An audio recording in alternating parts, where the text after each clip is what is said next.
Welcome to the podcast. If you'd like to listen to an ad-free version of this episode and all of our episodes, then search True Crime Today Premium Plus on Apple Podcasts and press subscribe. That's our premium channel where all of our ad-free and advanced episodes live, all in one place. True Crime Today Premium Plus. Search it on Apple Podcasts and press subscribe. Even try it for 3 days free. The blood washed away, but the guilt never does. Welcome to Hidden Killers with Tony Bruschi, featuring psychotherapist and author Shavaun Scott.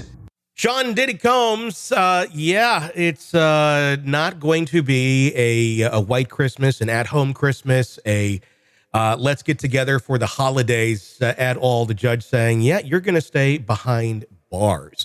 As we continue to learn more and more about this man's ill adventures throughout the years, going all the way back to 1999 and that nightclub shooting involving Shyne. New documentary out about that. We'll talk on that in just a moment. Joining me, Shavaun Scott, psychotherapist and author. Let's talk about that Shyne situation for a little bit. There's that new doc that's out on Hulu that talks about exactly what took place all those years ago. Essentially, it all comes down to this up-and-coming, aspiring rapper that was on the Bad Boy label, took the heat for the shooting in that nightclub all those years ago, spent 10 years, but at the end, some positive came out of all of this. Let's talk about how this all began and just kind of what kind of human being it takes to say, you're going to take the rap for me on this, and also someone who's going to say, I'll do that for you. Yeah, it goes back to what I see with Diddy, all these stories, the things that come out about him repeatedly, the cascade of bad information and about his behavior. It strikes me as someone who really sees himself as God, that he has this sense of godlike power over all these people around him, friends and foes, and that he can do anything he wants, and for many years got away with it. And so I don't know if we'll ever know the full extent of the people that he's done wrong. Let's talk about that, because I know God complex is a thing. Let's start there. What is it all about? How do people develop this? And then I want to ask a few more questions after that. Yeah, I think we get into that lovely N word that we talk about all the time, narcissism. And that this is something that developed very early in his life, this sense that he's special, that he's different from other people. And we used to think that narcissism was always caused by being abused as a child. And while that can be true sometimes, people are covering up for a sense of inadequacy. It can also be caused by people who are told they're special. Yeah. And that they deserve special things and that they're better than other people. And they incorporate that into their identity. And so that's the way they act out in the world. Now, the other thing that seems to fit with Diddy is this concept of addiction. And, we've often traditionally thought of addiction being something like addicted to alcohol or cigarettes. So you had alcohol or caffeine, nicotine, substances that are addictive. But in truth, behaviors can be addicted too. And that has to do with the dopamine reward system in the brain. So basically, dopamine is the pleasure chemical that's released when we do something that feels good. And for some people, they latch on to certain kinds of behaviors that make them feel good. And as with all addiction, over time, that behavior becomes a little less rewarding. And so they double down and they do it more and they amplify. And their brain eventually wires so that this kind of extreme behavior is what they need to feel normal. They don't feel normal unless they're getting it. And the things that come to mind for me with Diddy, there's probably a lot, but certainly his sexual behavior has this addictive quality to it and why it kept getting more and more extreme over time.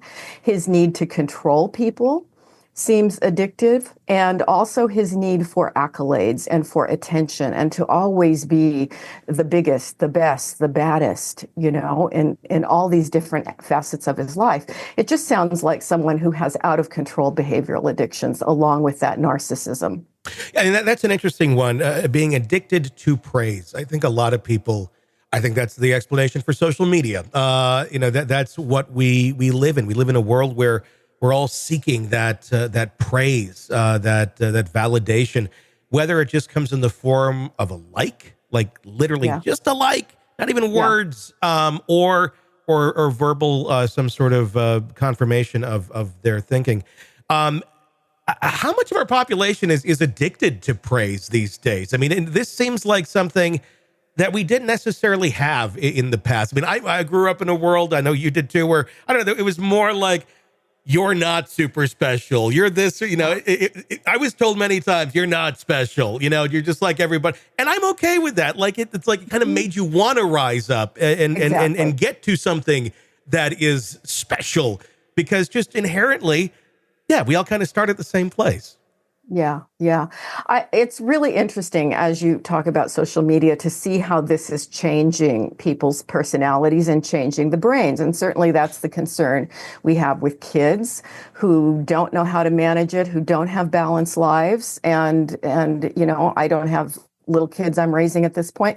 But if I do, boy, I would tightly control their time online and their use of social media, because they don't have the wisdom to know, when am I doing this too much?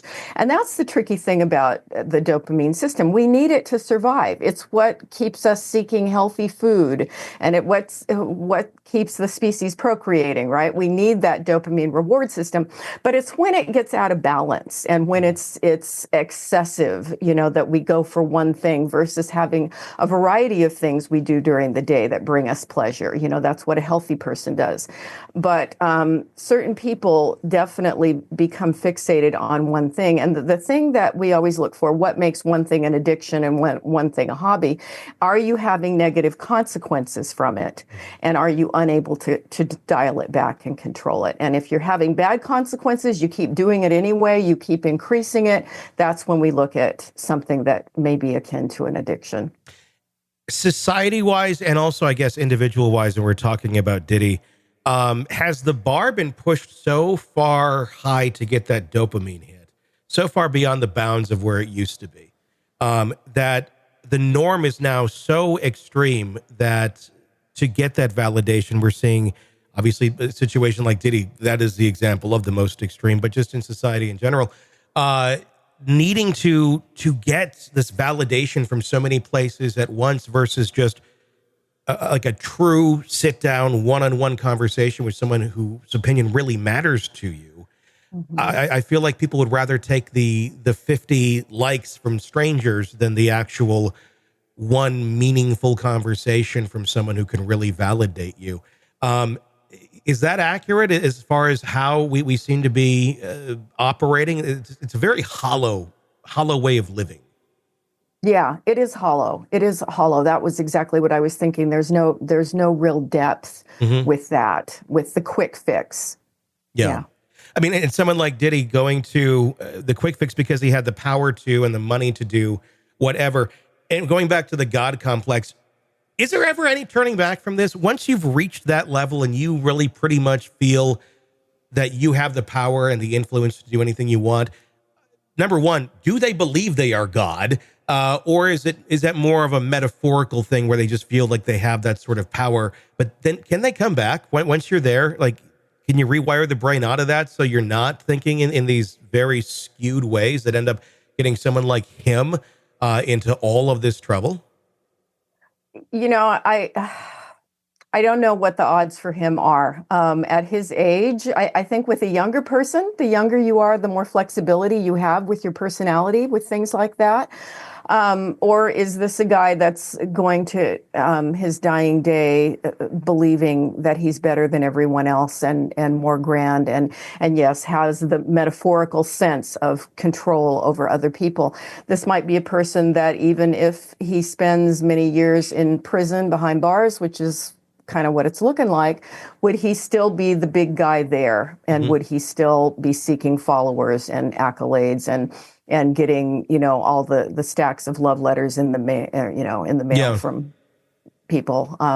Certainly, I don't think the odds for a lot of personal growth are very high in his case. How do you think he's processing things right now, where he always used to get the accolades? He was the big party guy. Everybody wanted to go to his things.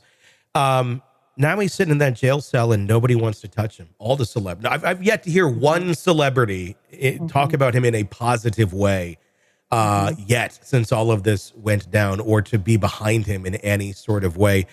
That's got to be rattling to his mind, going from this this hollow confirmation that he's the greatest, but I guess maybe he's realizing just how hollow that was.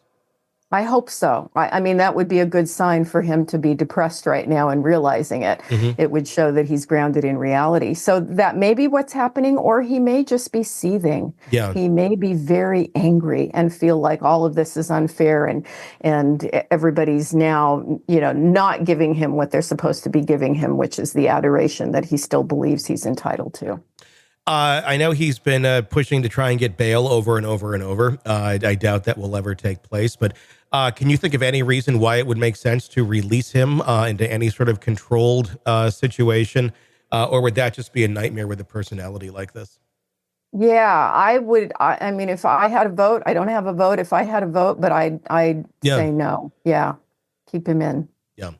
Can't see any good coming out of anything there. Welcome to the podcast. If you'd like to listen to an ad-free version of this episode and all of our episodes, then search True Crime Today Premium Plus on Apple Podcasts and press subscribe. That's our premium channel where all of our ad-free and advanced episodes live, all in one place. True Crime Today Premium Plus. Search it on Apple Podcasts and press subscribe. Even try it for 3 days free. Let's be honest. Nothing kills the thrill of a good murder mystery like a commercial for laundry detergent. It's like someone slapping a closed sign on your favorite dive bar. But you're not here for that, are you? You're here for the good stuff. So ditch the ads and upgrade to True Crime Today Premium Plus on Apple Podcasts. With True Crime Today Premium Plus, you get your crime straight. No chaser. Commercial free with extended interviews and early access. It's like getting the bartender's special when the bar's already closed. Search for True Crime Today Premium Plus on Apple Podcasts. Subscribe and drink it all in.